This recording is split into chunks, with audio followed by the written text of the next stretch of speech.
बहुत बहुत धन्यवाद।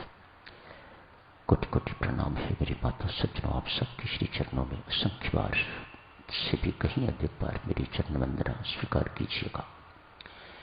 सर्वप्रथम एक निवेदन है आप सबसे, सितंबर अक्टूबर में खुले सत्संग हो रहे हैं, एक गुरदासपुर में, एक जम्मू में।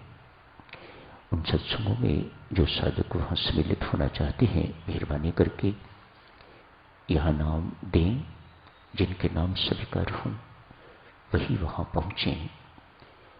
वैसे आप नाम भेजेंगे तो स्वीकार नहीं हो पाएंगे। यहाँ नाम जमा करवाइएगा, दीजिएगा।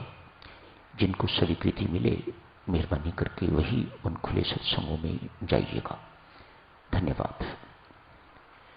चर्चा चल रही थी साधकजनों गीता जी के 9वें अध्याय की, 9वें अध्याय के 30वें एवं 31वें श्लोक की।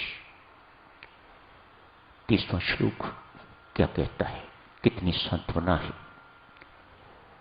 कितना आश्वासन है गीताचार्य भगवान श्री कृष्ण की ओर से। कोई अति दुराचारी भी एक भाव से यदि आराधन करता है, भजन करता है, तो वे साधु ही जानने योग्य है। क्यों? एक तो कहा एक भाव से, मानो अनन्य भाव से, विद अनडिवाइडेड हार्ट। एक भाव से, अनन्य भाव से जो मेरी आराधना करता है, जो उपासना करता है, वह साधु ही जानने योग्य है। कौन? अति दुराचारी भी वह क्यों ना हो। कोई अति दुराचारी, बड़ा दुराचारी, स्वामी जी महाराज ने लिखा है, अति दुराचारी भी कोई क्यों ना हो, यदि वह एक भाव से मेरा भजन करने लग जाता है तो वह साधु ही जानने योग्य है। क्यों? वह यथार्थ दृढ़ निश्चयी हो गया है। किस चीज के प्रति? दृढ़ निश्चयी यथार्थता के प्रति। ये यथार्थता क्या है? भगवान श्री एक तो कहते हैं, उस दृढ़ निश्चयी ने ये निश्चय कर लिया है कि आज के बाद मेरा जीवन दुराचारी जीवन नहीं होगा। उसने दुराचरण का त्याग कर दिया है। इतिहास यही कहता है जो गीताचार्य भगवान श्री कृष्ण ने लिखा है। यदि किसी वैश्य ने, यदि किसी डाकू चोर ने भक्ति में जीवन को अपनाया है तो साथ साथ चोरी, डाका या व्यसनी जीवन नहीं रखा, व्यभिचारी जीवन नहीं रखा, उनका त्याग किया है।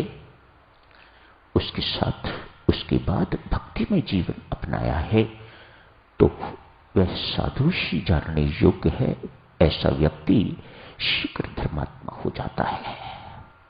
मानो वह साधु नहीं है, लेकिन उसको साधु बनाने का जिम्मा मेरा है। मैं उसे साधु बना देता हूं। क्यों? वह दृढ़ निश्चयी है। उसने ये फैसला कर लिया है कि मैं अब दुराचारी जीवन व्यतीत नहीं करूंगा। एवं उसके साथ ही ये दृढ़ निश्चय भी कर लिया है, राम भजन के अतिरिक्त परमात्मा के भजन से कुछ भी श्रेष्ठ धर्म नहीं है।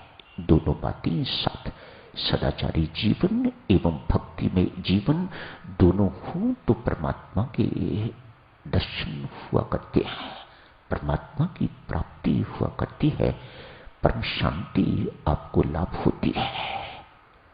इनके बिना नहीं। ये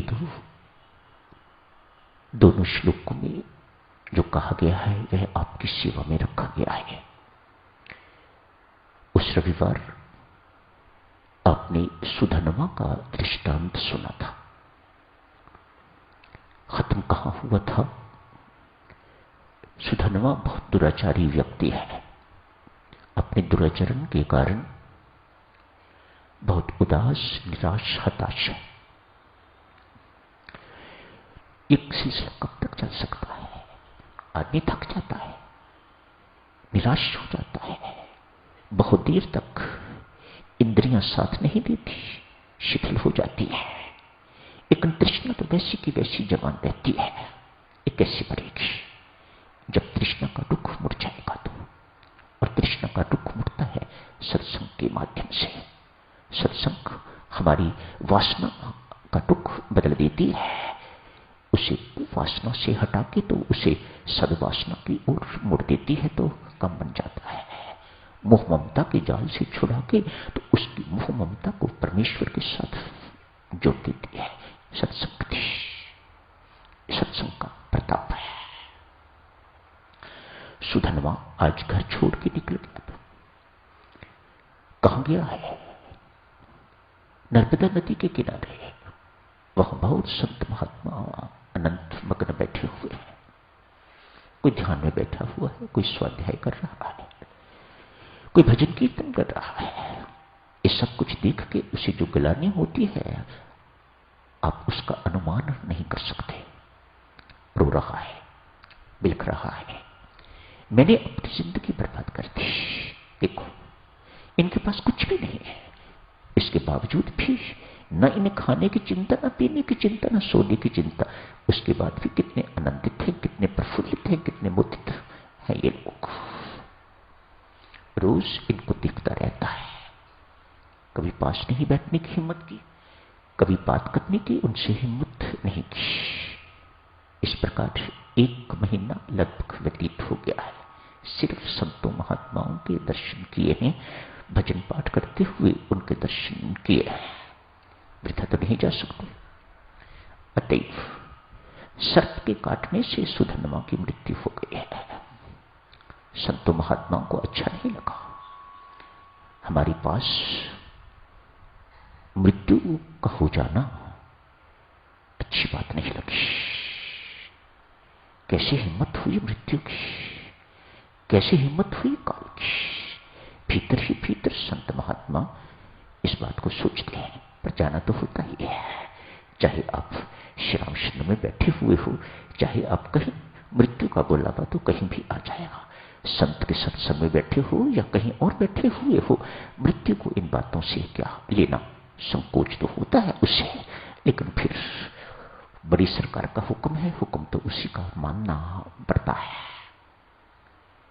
सुधनवा को उसके कर्मों के अनुसार यमराज के सामने पेश किया गया है।